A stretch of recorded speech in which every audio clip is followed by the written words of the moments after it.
sur le fleuve Amour, de Joseph Delteil, lu par Richard Boringer. Le régiment de femmes ostiaques de Ludmilla Androff montait la garde devant le port. De 20 en 20 mètres, les hautes femmes en sentinelle, grâce et la lance de cuivre au poing, profilaient sur le fond d'eau leurs silhouettes décoratives en dolmans sans sous-taché de brandebourgs jaune d'œuf. Ludmilla parcourait les rangs en grand uniforme blanc, culotte de soie perle, bottes de boxe calf citron et casaque de satin parsemé de fleurs de lotus.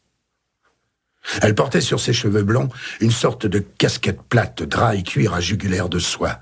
Elle allait, criant des commandements en dialecte du Nord et fumant des cigares des îles Philippines. 2 aides de camp mandchous la suivaient sur des pur-sang. Par rafale, un clairon solitaire sonnait et ses éclats tombaient livides dans les darses saumâtres encombrés de moules et de jonques pâles. Dans le bassin de Radoub pourrissaient des squelettes navals et des chaloupes mortes rongées par les lentilles d'eau. Un torpilleur coulé obstruait de son dos poli comme un lard la passe de Batalov. 2 jeunes hommes tangouts, nonchalants et purs, chantaient une chanson de neige, perchés sur un wagon de la compagnie internationale du port. Des femmes sartes, vêtues de peau de Loire, buvaient du lait de jument dans des gobelets de porcelaine.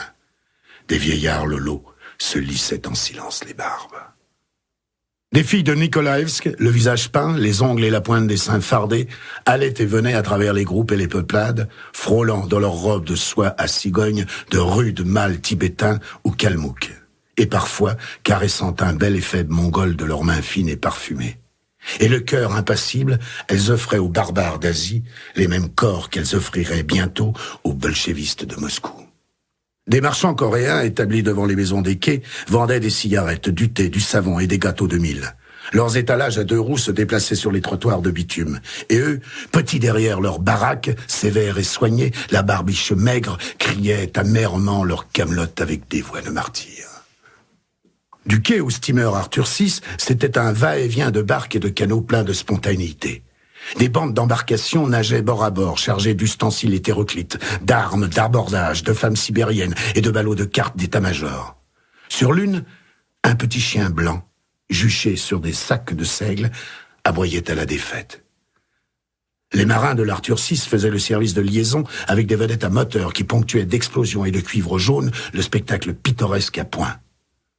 C'étaient des matelots incrédules, qui dissimulaient des fioles de tendresse et des flacons de rhum entre leurs poitrines slaves et leurs vareuses de coupe anglaise.